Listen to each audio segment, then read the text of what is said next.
Ad gününü təbrik eləmək üçün anamı ziyarətə getmişdim və evə qayıdırdım. Anam özü rayonda yaşayırdı. Tez-tez yanına gedə bilməsəm də, imkanım olduğu qədər gedirəm. Anamın evindən saat 4-də çıxdım və 1 saatdan çoxdur ki, tıxacdayım. Deyəsən 20 dəqiqə heç hərəkət eləmədən tıxacda qaldım. Daha sonra naviqasiyada gördüm ki, qabaqda çox böyük bir qəza baş verib. Heyrətə gəlmədim, amma ən azından bu tıxacın səbəbini öyrəndim. Yavaş-yavaş tıxacda gedərkən naviqasiya o iyrənc səsi ilə yol dəyişdirməyimi məsləhət gördü mənə.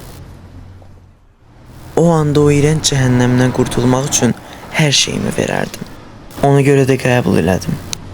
Yan yola keçdim və naviqasiya yeni bir yolu göstərirdi. Təxminən 10 dəqiqə sonra özümü uçsuz-bucaqsız bir yolda tapdım. Tıxacda olduğum üçün çox əsəbləşmişdim. Amma tıxacdan çıxdığım üçün və belə gözəl mənzərədə yol getdiyim üçün çox sevinirdim. Bir neçə dəqiqə sonra benzinin qurtardığını gördüm və daha da əsəbləşdim. Yol ayrımına çatanda yolun qırağına bir plakat gördüm. Plakatda bir kəndin olduğunu göstərirdi. Başqa əlacımın olmadığını görüb bu kəndə girdim. Kəndə girəndə heyrətə gəldim. Çünki küçələr bomboş idi. Bir market, bir benzin doldurma məntəqəsi və boş küçələr, boş məhəllələr var idi.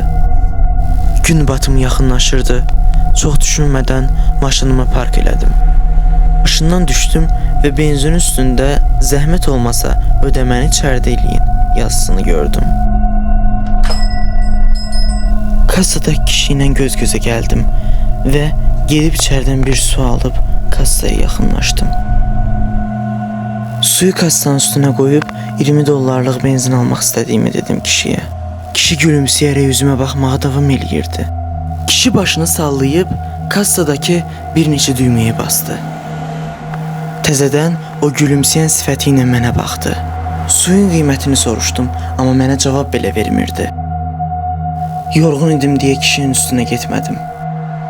Kassanın üstünə 20 dollar və bir neçə qəpiklik qoyub maşınıma geri qayıtdım. Benzin doldurduğum zaman kassadakı adamdan belə qəribə bir qadını gördüm.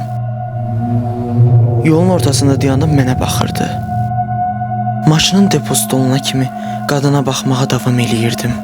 Qadın daha da qorxunc görsənirdi və daha sonra yaxınlaşıb "Yaxşısan?" dedim. Qadın başını çevirib mənə cavab verdi. "Əlbəttə, burada xoşbəxtlik." Elə həmin anda maşınıma minib buradan uzaqlaşmaq istədim. Benzinim dolduğu üçün deyil, qəribə bir kənd olduğu üçün. Qəribə kəndə oxşuyurdu. Poçxananın qabağında 4 nəfər dayanmışdı. Bildiyim qədərilə bazar günləri bura işləmirdi. Bəs onlar burada dayanıb nə edirdilər? Artıq həyecandan nə edəcəyimi bilmirdim. Əlim ayağıma dolaşmışdı. Daha sonra məhəllədə hərəkət eləyəndə bir evin qabağında yaşlı bir kişinin yarpaqları təmizlədiyini gördüm. Amma orada yarpaq yox idi. Bu kişi nəyi təmizləyirdi? Qabaqda bir ev gördüm. Evin qabağındakidən uşaq hərəkətsizcə, səssizcə dayanıb bir-birlərinə baxırdılar. Bu qəribə kənddə sadəcə əsən yelin səsi eşidilirdi. Bu qəribə kənddən uzaqlaşmaq üçün qaza bastım. Amma ki, peşman oldum. Çünki arxamdan polis düşdü. Bu eləyərək maşını qırağa çəkdim. Polis maşına yaxınlaşdı və maşının yanında dayandı. Əvvəllər də polis tərəfindən dayandırılmışdım. Polis nə deyirsə onu eləməliydim. Ona görə şüşələri indirdim. Nəsə problem var? Deyə soruşdum. Səssiz qalmaq haqqına sahibsən. Necə yəni? İndi həbsə düşəcəm? Və dedi ki, bəy, maşın sürmək olmaz. Və daha sonra əyildi. Az qala başını maşının içinə soxacaqdı. Xeyirli günlər. Olanları başa düşmək üçün dayandım. Ətrafa baxdım. Hamı mənə baxırdı. Təmiz həyətini təmizləyən o qoca kişi, O iki uşaq.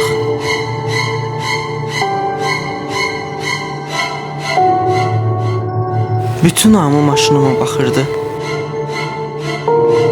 Benzin alanda gördüyüm qadın. O yenə qabağımda dayanmış, mənə baxırdı. Çox qorxulu səhnə idi. Çox qalın bir səslə dedi: "Bizə qatıl." Həyatımda bir dəfə də olsun bu qədər bərk qaz pedalına basmamışdım. Təkərlərin inildəmə səsi küçələrdə eşidilirdi. Kənddən çıxana kimi ayağımı qaz pedalından çəkmədim. Təzə bir yola çatanda ürəyimə su səpildi. Çox rahatlamışdım.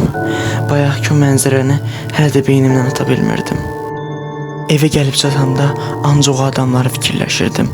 O adamlar kim idi? Nə idilər o adamlar? İnsana bənzirdilər, amma insan deyildilər. Əminəm bu fikir sizin beyninizi sulandırmışdır. İnanın ki, mənim beynim də çox qarmaqarışıqdır. Amma birdən onu bilirəm ki, gələn Lanamad günü üçün məktub göndərəcəm.